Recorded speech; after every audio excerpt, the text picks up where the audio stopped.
Friends, 1990 की दिहाई के आखिर में सद्दाम हुसैन ने एक अजीबो गरीब दरख्वास्त के साथ इराक के एक खत्तात यानी कैलीग्राफर से रब्ता किया।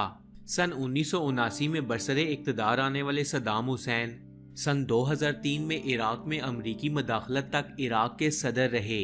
वो चाहते थे कि कुरान पाक की एक ऐसी कापी तैयार की जाए जिसमें स्याही की जगह उनका खून इस्तेमाल हो। रिपोर्ट्स के मुताबिक तकरीबन 2 साल के अरसे तक हर हफ्ते सद्दाम हुसैन एक नर्स को अपना बाजू पेश करते थे ताकि वो इसमें से इनका खून निकाल सके, जिसके जरिए ये कुरान पाक लिखा जाना था। इस तमाम प्रोसेस पर उठने वाले अखराजात के साथ साथ बहुत सी दीगर तफसीलात भी मुतनाज़े हैं, मगर बारहा सामने आने वाले दावों के मुताबिक इस कुरान पाक के 650 सफ़हात लिखने के लिए सद्दाम हुसैन का तकरीबन 24 लीटर खून इस्तेमाल हुआ। अलग अलग सफ़हात पर मुश्तमिल इस कुरान पाक के नुस्खे को बगदाद की एक मस्जिद में रखा गया था। ये मस्जिद भी सद्दाम हुसैन ने खुद तामीर कराई थी। इस मस्जिद में 4 बड़े मीनार हैं। कुछ लोगों का ख्याल है कि इस मस्जिद के मीनार क्लैशनकोफ AK-47 की नोक से मिलते जुलते हैं। इस कुरान पाक की तकरीब रूनुमाई को इराकी और बैनुल अक़वामी मीडिया ने भी कवर किया था। 25 सितंबर सन 2000 की रिपोर्ट्स के मुताबिक सद्दाम हुसैन ने कुरान का ये नुस्खा इसलिए बनवाया ताकि अल्लाह पाक इन्हें इनके सियासी सफर में साजिशों और खतरात से महफूज रखें। फ्रेंड्स, उस जमाने में सरकारी मीडिया को रिलीज किए गए अपने एक खत में सद्दाम हुसैन ने कहा था कि मेरी जिंदगी खतरात से घिरी हुई है, जिसमें मेरा बहुत ज्यादा खून जाया हो सकता था, मगर मेरा इंतहाई कम खून जाया हुआ। फिर मैंने दरख्वास्त की कि खुदा की किताब के अल्फाज मेरे खून से लिखकर नजराने अकीदत पेश किया जा सके। कुछ लोगों का ख्याल है कि इन्होंने ऐसा इसलिए किया क्योंकि वो उस दौर में अपनी जात के दरपेश बहरानों से गुजर रहे थे।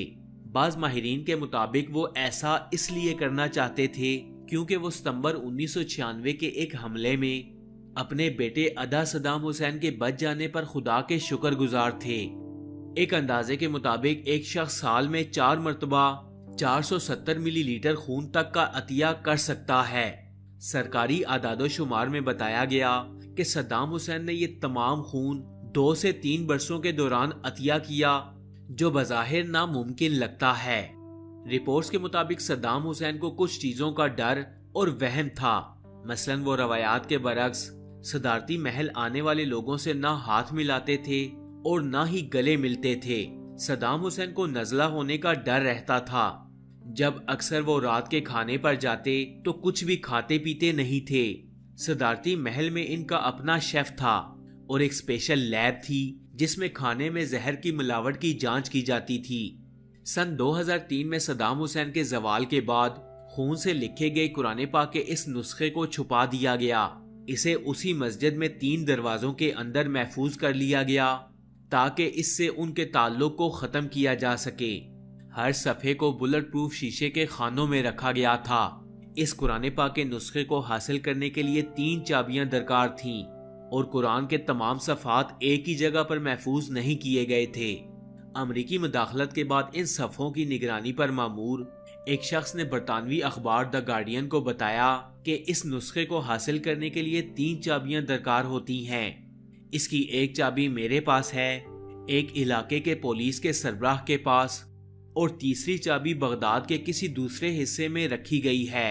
द गार्डियन के इस सहाफी को इस नुस्खे तक रसाई नहीं दी गई थी और इसे बताया गया कि इसके लिए कमेटी की इजाजत दरकार है।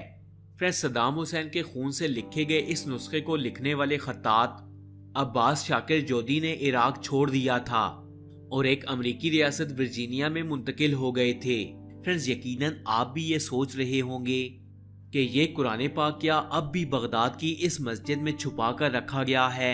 इस नुस्खे तक रसाई रखने वाले कुछ अफराद ने तस्दीक की कि इस कुरान पाक के कम से कम 6 सफ़हात अब भी वहां मौजूद हैं, जबकि कुछ इराकी लोगों के मुताबिक इसे खुफिया तौर पर सऊदी अरब को हदिये के एवज दे दिया गया था, जबकि बाज ये समझते हैं कि अब ये कुरान पाक सद्दाम हुसैन की बेटी की मलकियत में है जो कि उर्दन में रहती है, मगर किसी भी बात का कोई हतमी सबूत मौजूद नहीं।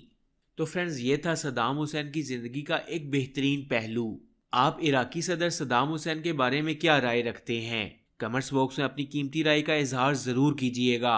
ऐसी और इन्फॉर्मेटिव वीडियोस देखने के लिए स्टोरी फैक्ट्स चैनल को सब्सक्राइब कर लें और साथ में लगे बेल आइकन को भी प्रेस करें ताकि मजीद आने वाली ऐसी इन्फॉर्मेटिव वीडियोस का नोटिफिकेशन आपको मिल सके।